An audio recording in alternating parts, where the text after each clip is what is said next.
السلام علیکم ورحمۃ اللہ وبرکاتہ۔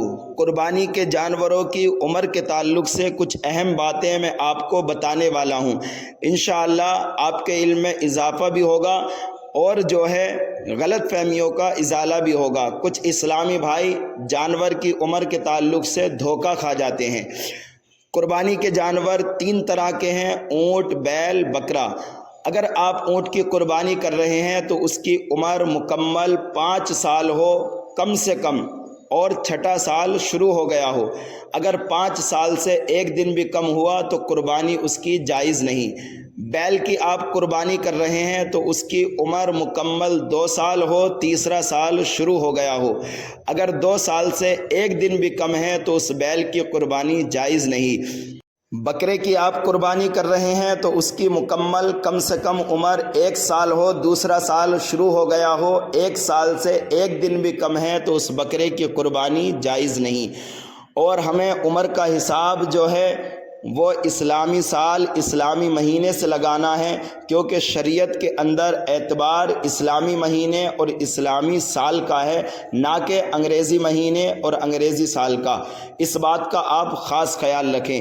اور جو عمر شریعت کے اندر جانوروں کی مقرر کی گئی ہے اس سے زیادہ ہونا افضل اور بہتر ہے۔ اس سے ایک فائدہ آپ کا یہ ہوگا کہ عمر کے اندر جو شک و شبہ رہتا ہے اس کا بھی ازالہ ہو جائے گا، اور بغیر کسی شک و شبہ کے آپ کا جانور جو ہے عمر میں مکمل ہوگا۔ اس بات کا آپ خاص خیال رکھیں۔ جب ہم جانور خریدنے جاتے ہیں تو کچھ بیپاری جو ہے دھوکہ دے کر، جھوٹ بول کر، عمر زیادہ بتا کر کے ہمیں اس جانور کو بیچ دیا کرتے ہیں۔ اس لیے آپ زیادہ عمر کا جانور خریدیں، وہ بہتر بھی ہے اور افضل بھی ہے۔ دوسری بات آپ کو یہ بتانی ہے، عوام کے اندر یہ غلط فہمی ہے کہ ایک بکرا جو 1 سال سے کم کا ہے لیکن دیکھنے میں موٹا تازہ فربا معلوم ہوتا ہے، 1 سال سے زیادہ کا وہ دکھائی دیتا ہے، تو عوام کے اندر یہ غلط فہمی ہے کہ اس کو قربانی کے لیے جائز قرار دیتے ہیں، حالانکہ یہ بالکل غلط ہے۔